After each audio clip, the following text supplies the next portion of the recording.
Welcome back to another episode of AJ Larkin Garage. I'm stressed as shit. Tuning is probably about a week away. This is getting uploaded on tuning day. We've had major issues with the cooler. I was meant to get a 800 horsepower rated polished Plasma Man cooler. It was all ordered, everything was sorted, and it was coming. The cooler didn't actually come. So I called them up today, and right now it's about a week away from tuning because I was expecting to be doing it on the weekend before tuning, and the cooler hasn't actually even been made yet, and there's a 6-week lead time. So I've spent the whole day calling up performance shops all over Brisbane trying to find one. I managed to get in contact with one shop, and then they've contacted another shop down in Sydney. So they're sending up a 1,000 horsepower rated Plasma Man intercooler. So it's probably a lot more than what I was expecting to pay. It is what it is. I can't go to tuning without that intercooler because it's just going to be shit. And I can't go and get it tuned with the stock cooler on it and then chuck a B1 on. Anyway, back to the videos. So basically I'm going to have to rip the whole front of this car off so I can match up the piping. So my Ants Performance kit suits the Plasma Man Stage 2 kit, which is the 800 horsepower rated one, but the 1,000 horsepower one has a bigger piping on it, I believe, not 100% sure, please correct me if I'm wrong. So I'm going to take the old piping out so I can take it to the shop where I go to pick up the cooler, then I can match up and get the adapters that they have on their shelf there. So yeah, I've been stressed as. This video will be filmed over about 3 days. And then it'll be obviously uploaded today, which is tuning day on the 9th. So stick with it and hope you enjoy it. Okay, I've got the front off. I didn't record it because I still wasn't too happy. So yes, it's off now. So basically this big boy intercooler will fit right into this gap here. We'll possibly have to cut all this out, more than likely, because it'll probably come up to right here. We will have to watch the spacing with our coolers here for the aircon, because I did talk to some people and they've had theirs that actually touch here, so we'll have to make sure we get all the spacing correct as well. There's those big things, they sit in here to help hold the bar in place. We should be able to fit those back in once we get the cooler in there, so hopefully everything else comes out good. So I was going to undo those 2 bolts up here, undo our hose clamps. I'll check the other hose clamps because they're going to need to be checked anyway. And I need to get the sizing so I can get the right adapters like I was talking about before. Alright, we're back for day 2. We've got an intercooler here, it's a big boy one. Comes with a mount. Because this is a bigger cooler than the factory one and it won't suit our Ants kit, I think you can get some shit that can. Got an adapter that goes from the 3-inch size to a 2.5, which will suit the Ants Performance piping kit. I've also got a bit of 2.5-inch pipe that'll go inside here. I'll go through a bit that later. I'm gonna have to cut this down and then put some beads on the ends of them so that they work. So that's another drama. If you don't put the bead on, it'll actually blow the pipe off, which is a pain in the ass. Comes with this bracket, so we've got to actually move the radiator backwards, I believe. So it's a bit of a pain in the ass since it is the bigger one. I was going to get the 800 horsepower rated one, which is a bolt-in replacement, but it wasn't available and dramas. So at least it comes with an instruction manual. So yep, Plasma Man one. I got new hose clamps for everything on here. When I checked all the hose clamps before, they all came loose. These are the ones that come with the Ants kit. These have been on the car for a little bit, so after them getting hot and cold a few times, they were a bit loose. I do have some better quality ones I'm throwing on there as well. Now it is just a solid black one, which is alright. I'll give it that stealth look. I am planning on putting something here with some heat-proof paint. Not 100% sure yet. I need to work out placement, so I'll worry about that after it's in the car, and then I'll get a stencil and put something on there. Intercoolers are a very important part of your turboed car. Don't cheap out on them. You can get, like, this is one of the most expensive parts of this whole build that I've done, has been this intercooler, as in price per item. You'll get a better flow rate through a good brand like a Process West or a Plasma Man. I wouldn't be going off a cheaper, shittier brand. You'll make good numbers, but you would make better numbers with the same size cooler if you go for a decent brand cooler. And with some of the Chinese ones you can buy, you can actually have shit inside the cooler as well. So these ones are good quality ones, they shouldn't have that. Regardless, make sure you always try and clean them out to make sure there's nothing in there, and just check everything before you go whacking it in. So the first step of this, putting this 1000 horsepower intercooler in, is we've got to drop our radiator and move it back a bit. So you undo your 2 bolts down here on either side. You can put a jack under the radiator lightly if you just want to, if you're not 100% safe with it. Undo these 2 top ones, and then gently, like holding the radiator, drop it down a little bit. Now the hoses should hold the weight enough, but if you're not safe and not happy with it, just chuck your jack under it and just lightly hold it up. It shouldn't matter too much because it's not going to be hanging there for very long at all. We got to do that so we can move some shit, use some mounts from that. It's all in the instruction manual down here. I'll try and reiterate it from that as best I can, but we've got our support bar that comes in the kit. So this is a radiator support bar. So because we're moving the whole thing backwards to fit this big radiator in, we've got to move everything back. So we take our rubber feet thingies off the bottom of our radiator. The bar comes with us with the holes, chuck them in there, then we'll get the jack under here and basically jack this up to here, and then we'll get it so that this sits up in this gap up in here. That way the radiator will be supported properly. The kit also comes with brackets for the cooler. I mean, they don't look very strong, but I'm gathering they've been tested because it is plasma man. So we'll chuck all that in. Next step, obviously, I'll take is with us as we go. All right, so once we've got everything mounted up correctly, we're going to move this up, get it so that we've got this lip on the outside of our channel here. And we want to make sure it's 103 millimeters from this point to this point here.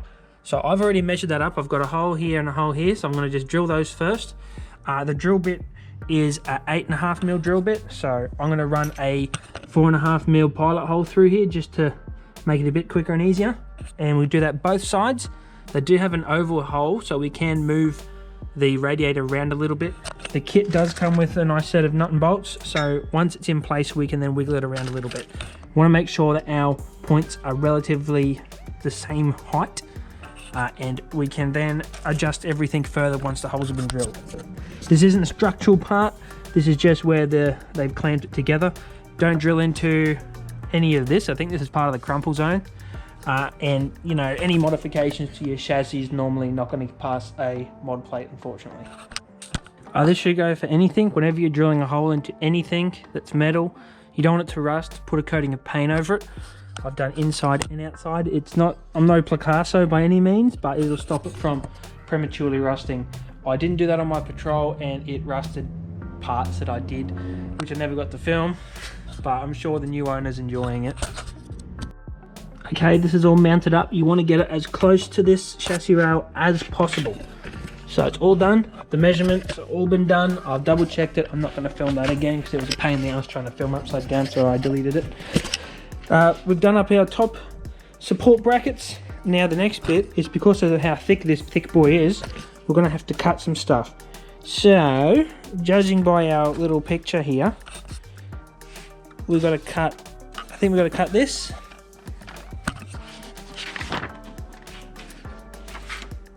Yes, we do.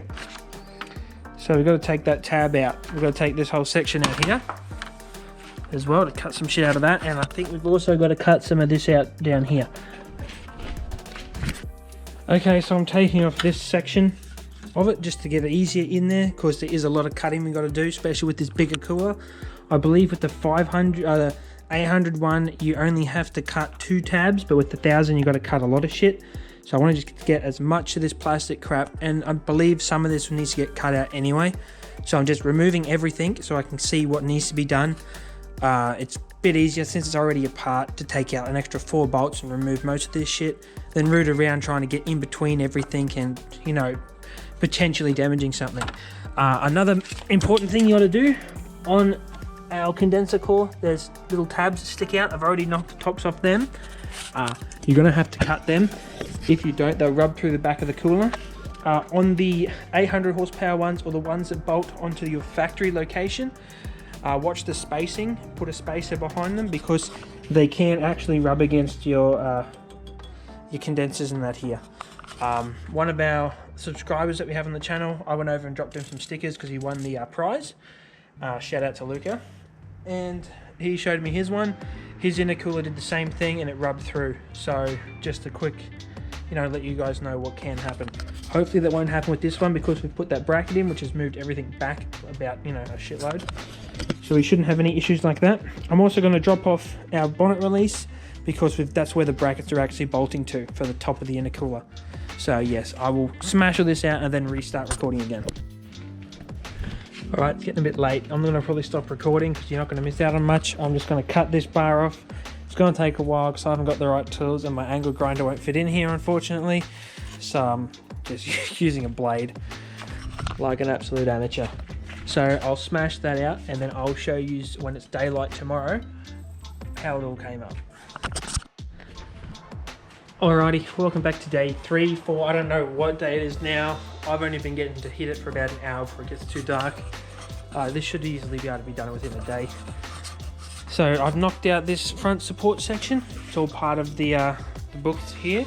This isn't really structural. I've also taken out the bottom supports for the stock intercooler, which is here.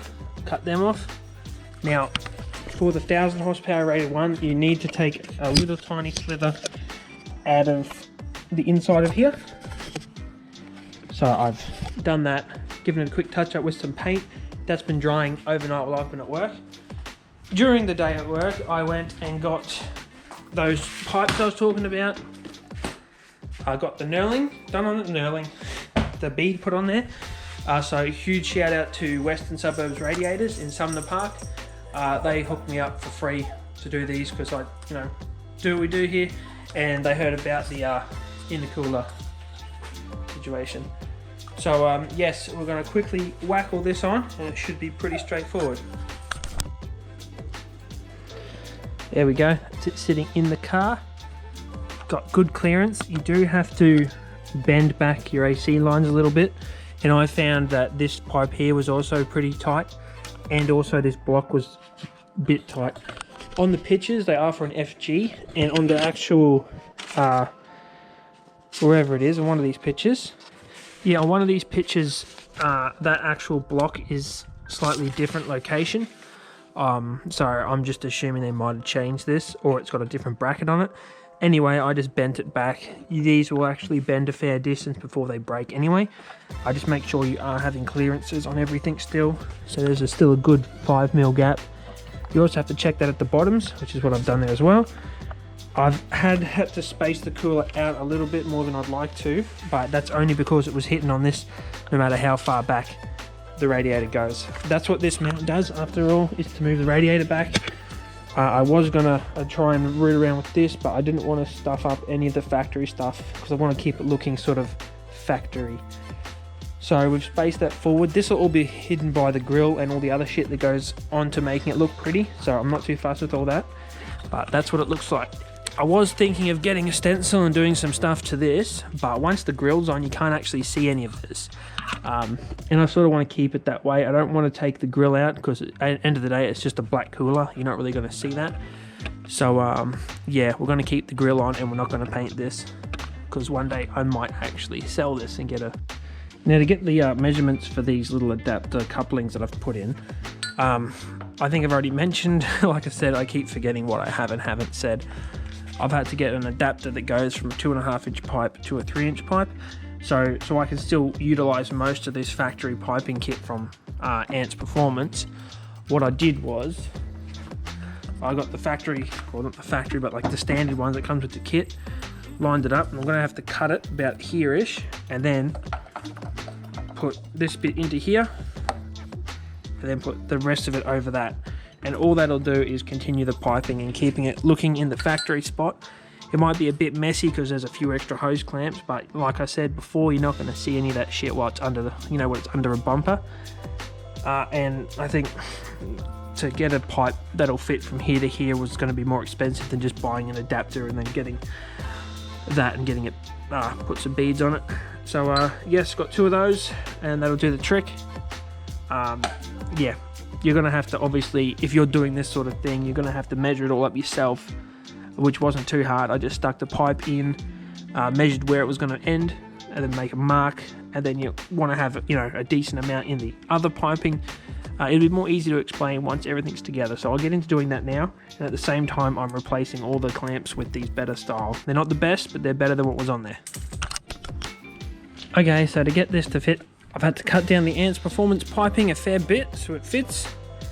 So make sure once you finish cutting it, you get in there and clean it all out. Get some cleaner of some sort in there. Get all of the swarf and shit out, and make sure you don't get much on this side too. To make it easier for test fitting and all that, just get a tin of Lanatec or like Inox or something. Just spray it on the pipes so that you can get them in and out easier. That way it just makes it a bit easier and you're not going to risk breaking anything. So that's basically what we've got to do the other side. I'm going to quickly chuckle this together to get a thumbnail photo because we're losing light again. But this should all hopefully be done today. Once again, it's gotten dark, but I've managed to finish it. Nice stealth look behind there, you can't even see it. How friggin' awesome is that? We are putting the cover on here, so there's just a few little things to finish up, but that's it. It is a bit tight trying to get the bumper back on after with all the pipe modifications. I will probably be getting the bigger piping kit for it, just so it fits a bit better.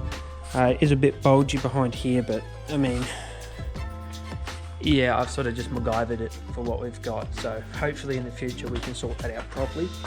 But it'll do for the meantime, it'll do for the tune, and at least it's going ready for the tune. Also, before I go, we do have a car meet. We've changed the date from the 10th to the 31st of the 10th month, 2020. So check out our Facebook page, the details are on there. We're still looking for a venue at the moment, but yes, we're going to try and sort something out and adhere to all the restrictions at the moment too. Look forward to seeing you guys there. Thanks again for watching. Like, subscribe, share it around, and we'll catch you in the next video.